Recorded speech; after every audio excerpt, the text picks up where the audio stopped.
If you're just joining in, this is my van Scruffy, or soon-to-be adventure van. The reason for Scruffy's existence is to make one kick-ass van for mountain biking, road trips, and skiing expeditions, all without spending a fortune on what you would on a full-blown Sprinter van. Sure, it's smaller than a Sprinter, but its purpose is to bring you and your toys to your destination and make for a comfy place to crash for some much-needed downtime. So, being a budget project, let's tally just how much we've spent so far. With the purchase of the van, some mechanical fixes, wheels, tires, and a lift kit, we're currently sitting at $2,910 all in. And I'm hoping after today we don't have to add a whole lot to that number. With a budget in mind, there's no better place to get a good deal on another man's trash than at the thrift store. Unfortunately, you're not easily going to find any car parts there, but luckily there's a place that's basically a thrift store for auto enthusiasts, and that is a place called the Wrecking Yard, which is where we're headed today to try and find a few things to patch up some bumps and bruises on Scruffy. You excited? Always excited. It's like my favorite place. So what parts you trying to steal? Nothing important today. Let's see if it's 4-wheel drive. Damn it. 2-wheel drive. Well, I won't be getting an encoder motor off of it because it's 2-wheel drive. But looks like the mirrors are good. Handle? There's a handle. Yes! Yay! And it's not broken off. Perfect. I'll be getting that. Ooh, look at the top console. I know, I do want one of these. Like if I could get this whole bit, that'd be rad. But, Then get the bit. well, I don't have any way to hook up the digital stuff. I don't use it anyways. Oh! Comes with a It's like ceramic. Oh, pull and save. I don't need the ceramic eagle. Are you sure? Yeah, I'm more of a duck guy. A ceram eagle? Ceramic eagle. Oh, crap. Another cool thing about shopping for these have aftermarket speakers in them. So instead of spending $60 on aftermarket speakers, these are probably good. So I'm gonna take those and get them for like $5 a piece. Because ours has no speakers.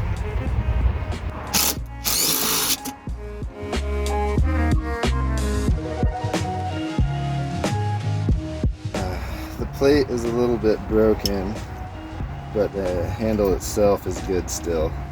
So that should bolt right on there and be okay. So we'll get it.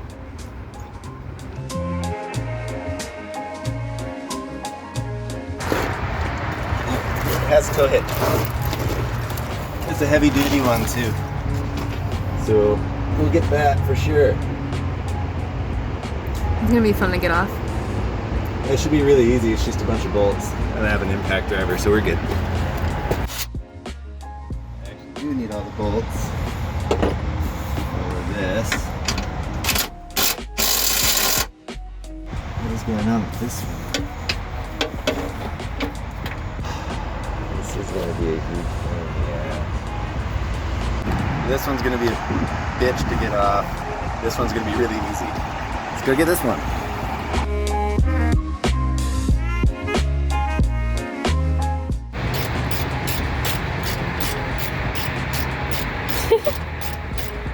What? Nothing. Beans, Jim. Wow, this thing is such a pain. Yeah, but you know what? Beats a hell out of paying full price for one. You can try throwing the can of beans at it. Woo! Yeah. Tow hitch. Needs a little love, but it's all there. Yay!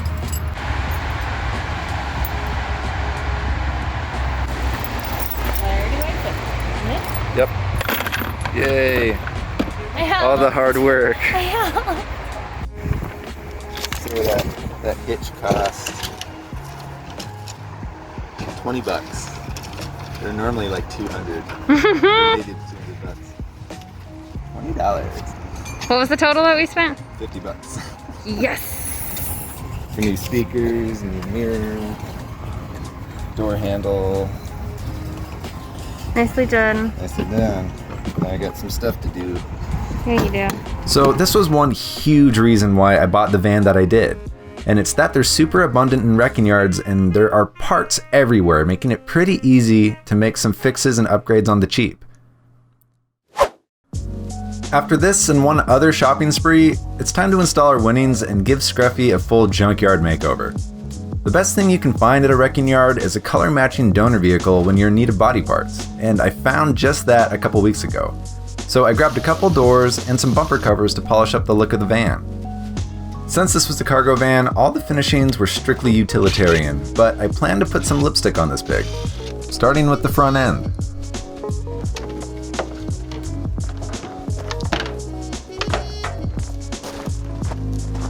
We want to make sure everything is super clean, that way when we do paint it, it won't fisheye or orange peel. And there's a nifty little feature on this grill, you can actually remove the emblem by undoing a couple pseudo nuts on the back.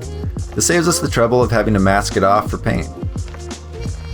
It's pretty safe to say that this grill's in some dire need of attention as it's sun bleached and pitted like crazy. I can't do a ton about the pitting, but we can make it a little less prominent with a little bit of wet sanding. When painting plastic, make sure to use a plastic specific paint or an adhesion promoter. Since plastics include oils in their makeup, these oils will prevent normal paint from adhering to the surface, making your nice new rattle can job all for nothing.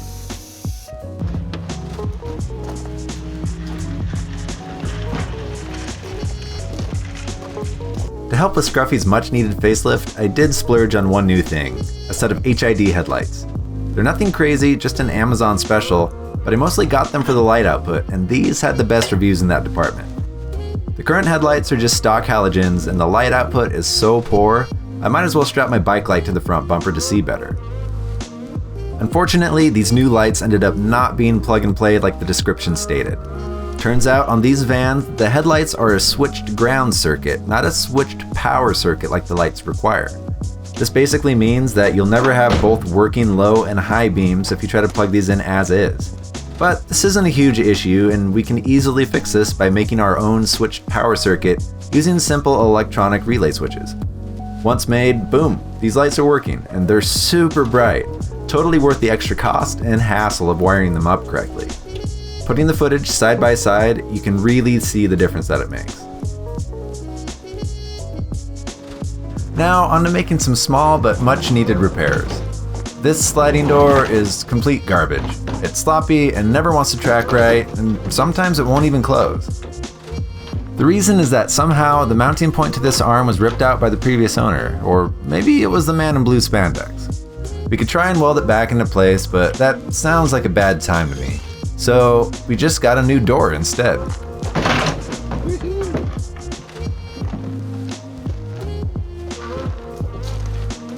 This new piece was off a color matching donor van, which is in great shape.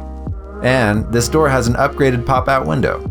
This will make for great ventilation while sleeping in the summer, and it even has a child safety lock. So if any stray children ever wander into our campground, we can be safely locked inside the confines of our van, out of harm's way.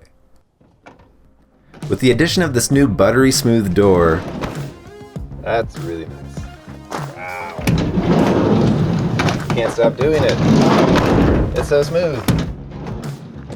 And the driver's door comes this black detail on the window, which I thought about removing, but I think it'll actually make for a nice accent. So using some black vinyl I had left over from another project and some careful measuring and cutting, we can easily make our existing passenger door match.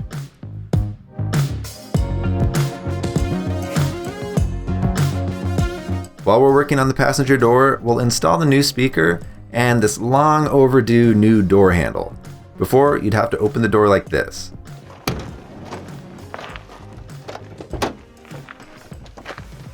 I'd always have to let somebody into the van by reaching over the passenger seat, but now you can get in on your own. And I found a good driver's seat too with dual armrests. But there's one small problem, somebody's little angel went all Picasso on the back of it. And it looks like they tried cleaning it once before, but failed. I'm guessing they didn't use a little bit of purple power with the Scotch pad because that got this seat looking brand new again. With just a couple bolts, I now have a seat of luxury. No more letting my elbows flop about in the breeze while I'm at the helm. So the hardest part of this little makeover is removing this trim. The double back tape on it is like 20 years old, so it's baked on there, making it extra terrible to remove. But with enough dedication and patience, we got it all cleaned up.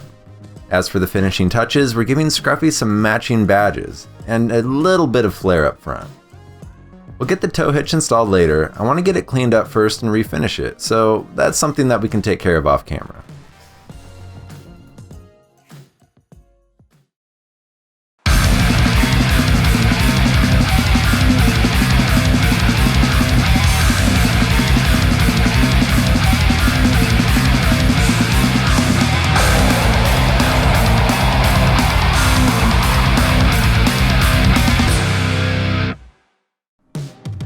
Sorry about that, I got a little bit excited there, but seriously, look at how much better Scruffy is looking, and with almost all secondhand parts. I mean, we have the mean headlights, I got the fender moldings modified and back on, new doors, seats, mirrors that still need paint. Cosmetically though, I think we've done some real magic to this old cleaning van. I know today was all about looks, but hey, looking good is half of the battle, right?